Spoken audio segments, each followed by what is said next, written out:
Hello guys! Today I am making another video for my life purpose series. I know it's been a long time, but all my previous videos in this series are going to be linked in the description below.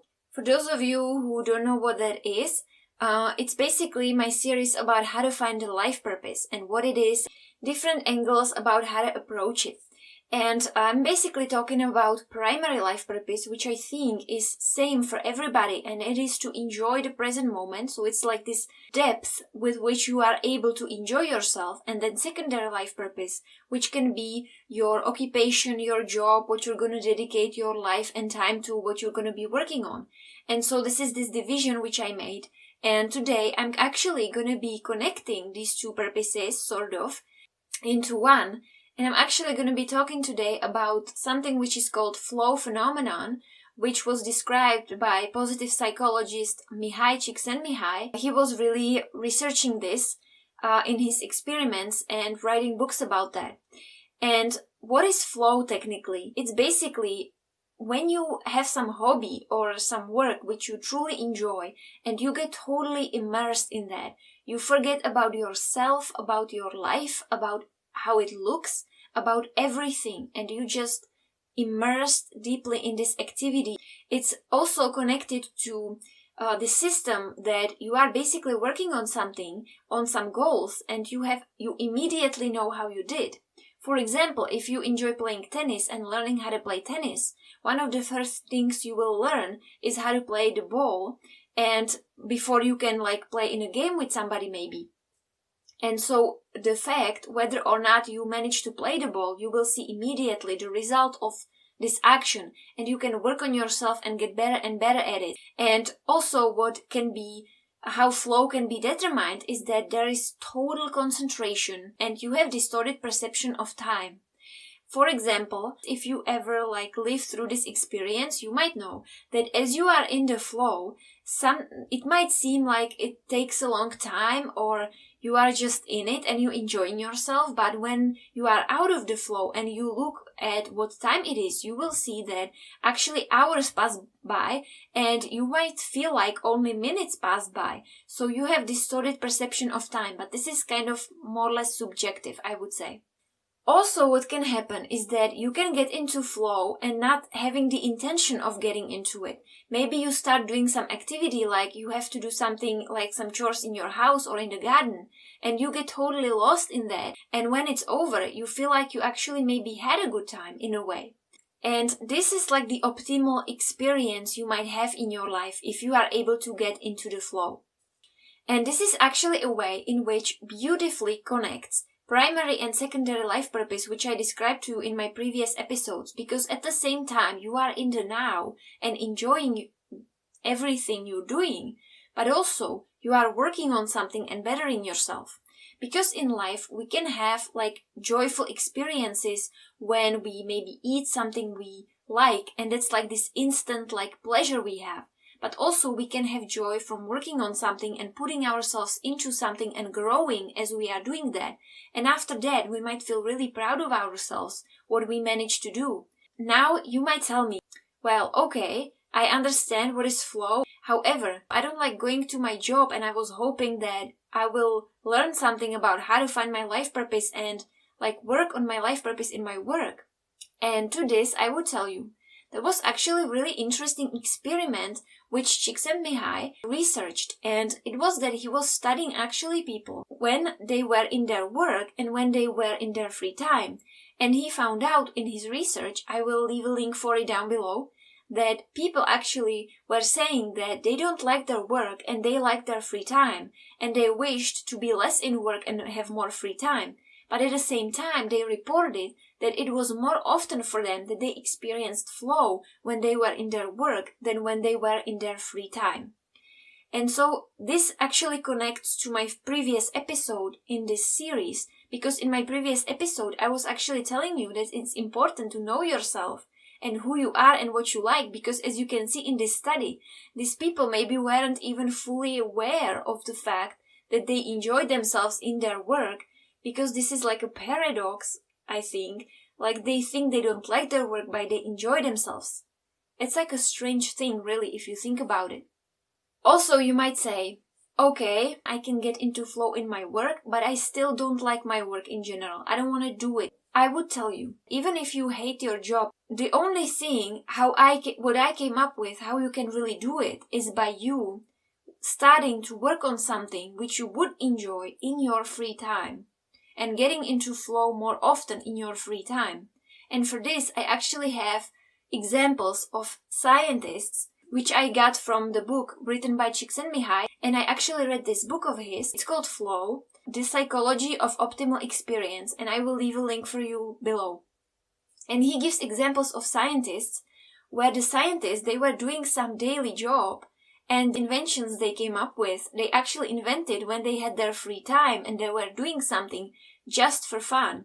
But at the same time, they had a daily job. Like, for example, Albert Einstein, he was working as an officer in patent office in Switzerland when he wrote some of his most interesting and influential works. Luigi Galvani was actually a general practitioner, and he was observing how electricity is being led in muscles and nerves, and it was like a base later for invention of electric battery. Gregor Mendel, he was actually working as a monk in an abbey, and he was doing gardening as his hobby in his free time, and he set the foundation for genetics. There was this one quote about Michelson when they asked him, "Why did you spend so much time measuring the speed of light?" And he told them, "It was just so much fun." And I just think that it sums it all.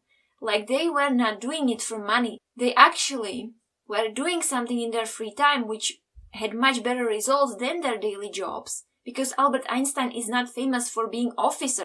And you might have another objection. You might say, well, these are really smart people. I'm not going to invent probably anything. You can still be working on something just for the sake of it in your free time.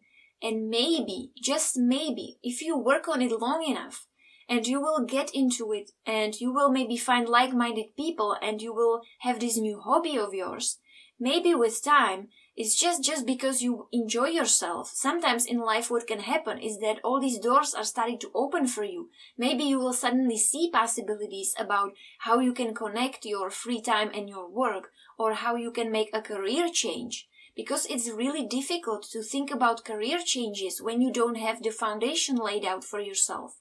And the way how you lay out your foundation for being fulfilled is by actually starting to do something which you like. Forget about some lofty goals in the future or thinking about how you can make money out of something.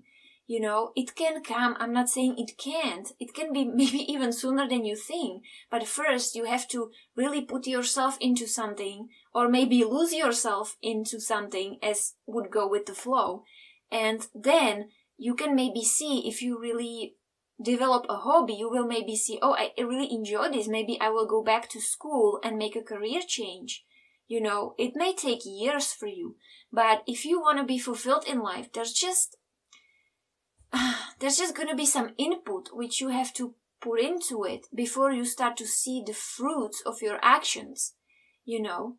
And the input is just beautiful. It's just you enjoying yourself. What could be better than this, you know? It's not like this is promising you something in the future. I'm telling you, you can be in the flow right now. You can cultivate this ability. Maybe you're gonna have an objection. What's a problem for me is that I don't get into flow. I'm not really good at that.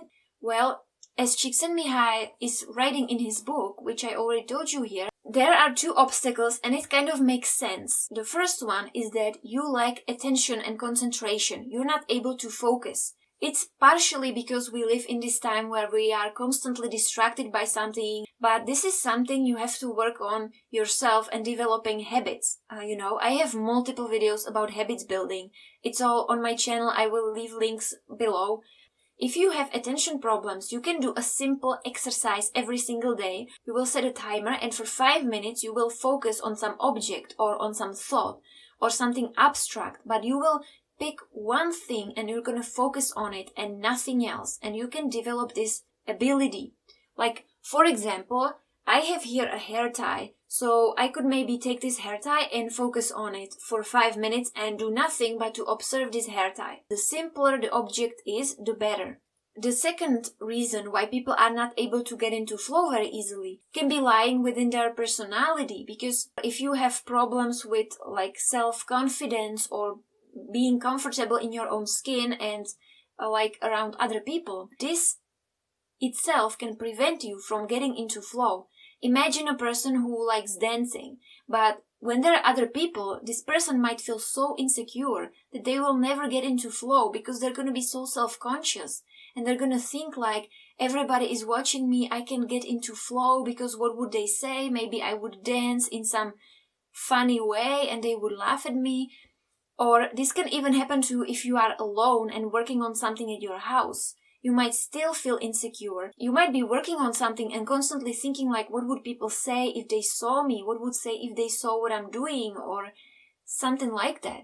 This is not cool, and all these things, oh, this is so not cool.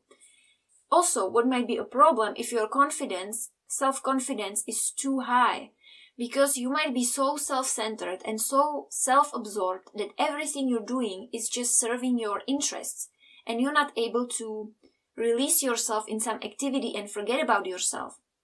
And so, first maybe you would need to work on this before you can get into flow more easily. And what is the ultimate objective? It would be that ideally you would want your life to be one flow, one ride, like you can get into flow in your work, when you are driving your car, from your work, when you are in your free time, even when you're washing dishes, when you're going for a walk, when you're going for a party, whatever you're doing. You can get into this one flow, changing itself into another, because this is an ability which can be cultivated if you want. So that's everything from me. Have a beautiful now, and I will see you next time with my next video. Bye.